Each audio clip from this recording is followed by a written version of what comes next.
Hi guys, and welcome to our new video. And the topic for today's video is regarding the vessel and its arrival at any port. So, what are the normal process or when the vessel arrive at any port in respect to custom? So, the topic is custom clearance after vessel arrival. See, there are some steps which we will go through, and the every vessel agency adhere with this process.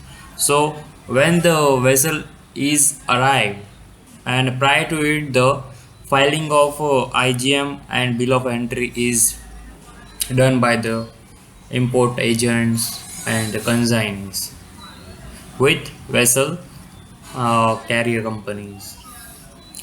Then the berthing and discharge of the vessel is being handed over to the port authority.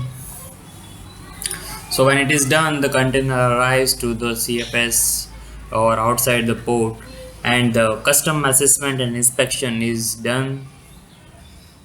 Physical checks and everything is being performed. Then the carrier provides the delivery order to the forwarders, importing agents, likewise. Then duties, taxes, and the compliance fees are and the payment for the same are being processed.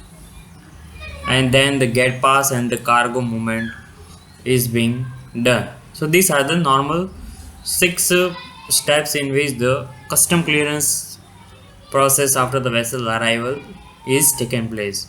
Hope you get some bit knowledge about this process. I hope you like this video. If you like this video, please share with your friend and subscribe to our YouTube channel. Thank you.